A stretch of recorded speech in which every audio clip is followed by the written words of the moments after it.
Hello everyone, मैं doctor पूजा यादव और स्वागत करती हूँ आपका एक और नई वीडियो के साथ। और ये वीडियो भी बहुत ही ज़्यादा इंटरेस्टिंग होने वाली है।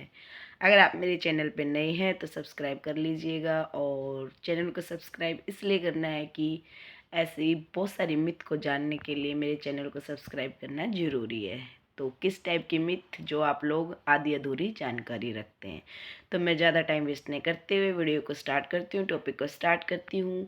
तो आज का टॉपिक ये है कि जो पुरुष ये सोचता है कि फर्स्ट नाइट वाले दिन, जिस दिन शादी होती है, तो उनको महिलाओं को ब्लीडिंग होना ज़रूरी है, यानी सील जिसको बोलते हैं टूटनी चाहिए और उससे ब्लीड होता है। तो मैं आज आपको इन सब चीज़ों के बारे में ही बताऊंगी। तो जिन महिलाओं को सील पहले से ही टूटी होती है या जिन महिलाओं का पहले से रिलेशन होता है, तो वो क्या करते हैं जब उनकी शादी होती है। तो बहुत ही इंटरेस्टिंग चीज़ है, आप इसको बिल्कुल भी स्किप मत करना। 2-3 मिनट की ही वीडियो बनाएंगे तो इसमें सब देख लेना, छोटी सी वीडियो में सब समझ जाओगे। और तो ये चीज़ें ये थी कि जब उनकी शादी होती है तो वो क्या करते हैं, शादी के जो भी डेट होती है उनको चाहिए, उनको शादी से 5 दिन पहले आई हो, लेकिन वो जब शादी होती है तो शादी के टाइम पे वो मेडिसिन खा लेते हैं। और मेडिसिन खाने के बाद जिस टाइम उनके फेरे होते हैं तो उससे 1 दिन पहले ही या 2 दिन पहले वो स्किप कर दे देते हैं, छोड़ देते हैं। उसके बाद जब फर्स्ट नाइट होती है, सुहागरात वाले दिन होती है, तो उस टाइम उनको ब्लीडिंग हो जाती है। तो जेंट्स को ये लगता है कि इसकी सील टूटी है, क्योंकि उस टाइम कुछ समझ ही नहीं आता, ब्लीडिंग हो जाती है। इस बात का बिल्कुल क्लियर ध्यान रखना है, ठीक है, कि वो मेडिसिन ले रही है नहीं ले रही है। आप लोगों को तो नहीं पता चलेगा क्योंकि वो पहले स्किप करनी होती है, ठीक है ना। तो लोगों को पता नहीं होता है इस चीज़ का कि स्किप करनी है नहीं करनी, वो कंटिन्यू भी रख लेते हैं।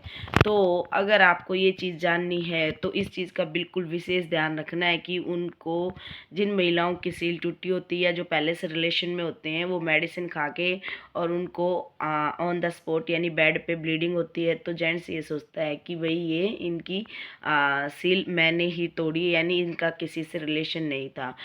और बाकी यही मैं बताना चाह रही थी, यही मेरा मेन मुद्दा था, क्योंकि आजकल जो मैं प्रैक्टिस कर रही हूँ उसमें मैं यही चीज़ देखती हूँ कि पहले से मेडिसिन ले लेते हैं और बहुत सारे डॉक्टर एडवाइस भी कर देते हैं, तो इनसे उनकी घर गृहस्थी लाइफ बच जाती है। वो बहुत अच्छी बात है, ठीक है। बट आज के दिन ऐसा कोई भी, मतलब बहुत ही रेयर है, मैं सबकी बात नहीं कर रही हूँ, कि जिन जो रिलेशन में मोस्टली होते ही हैं। आजकल तो हरियाणा भी पता नहीं क्या बना हुआ है, तो आजकल ऐसा कोई इशू नहीं है। लेकिन मेरा ये मानना है कि झूठ कभी नहीं बोलना चाहिए, क्योंकि कभी ना कभी झूठ पकड़ा ही जाता है।